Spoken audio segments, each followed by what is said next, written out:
అసలు తిరుమల విషయంలో ఎవరు కంకణబద్దులుగా తిరుమల పవిత్రతను కాపాడేందుకు ప్రయత్నం చేశారంటే మీరేం చెప్తారు? రాజశేఖర రెడ్డి అయితే నాకు తెలిసి ఆయన క్రిస్టియన్ అని ఆయన సర్టిఫికెట్లో ఉన్న దాన్ని బట్టి క్రిస్టియన్ అనుకోవాలి కానీ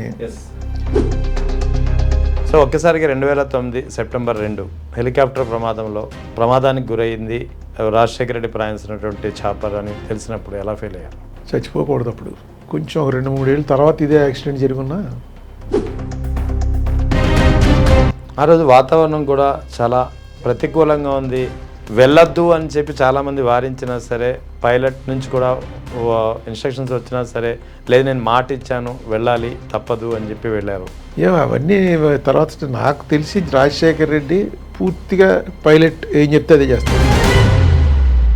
ఉండవెల్లి అరుణ్ కుమార్, వైఎస్ రాజశేఖర రెడ్డి ఇద్దరిది ఒక అవినాభావ సంబంధం అని అందరూ అంటారు, ఇప్పటికీ చెప్తారు. అటువంటిది ఒకసారిగా ఆయన లేరని ఇప్పుడు ఒక మంచి హ్యాండ్, ఒక సపోర్ట్ మీరు కోల్పోయినట్టు. సపోర్ట్ అండి అయిపోయింది పొలిటికల్ లైఫ్. తర్వాత నాదేం లేదు పెద్ద. 25 ఏళ్ల పాటు రోజు పొద్దున్న లేస్తే రాజశేఖర రెడ్డితోటి ఫోను, రాత్రి అయితే రాజశేఖర రెడ్డితో ఫోను, పయ్యూరు వెళ్తే రాజశేఖర రెడ్డి ఇంటికి వెళ్తాం. జక్కమూడి రామ్మోహన్ రావు ఫుల్ అగ్రెసివ్, మీరు full soft and full technical person. So ఎలా నడిచేది మీ బంధం? ఎందుకు అంతకాలం నడిచేది? చెప్పారుగా ఆపోజిట్ పోల్స్ అట్రాక్ట్. యా, ఇద్దరం క్వైట్ ఆపోజిట్. అందుకని అతనికి చాలా జక్కంపూడి రామ్మోహన్ రావు ఏంటంటే అతను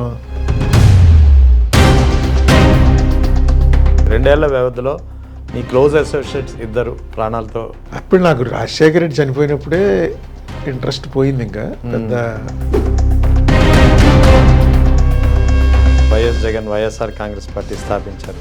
మరి ఆయన వెంట ఎందుకు నడవలేదు? ఎందుకు మీ పొలిటికల్ జర్నీని కొనసాగించారు? చాలా కాలం క్రితమే చెప్పాను.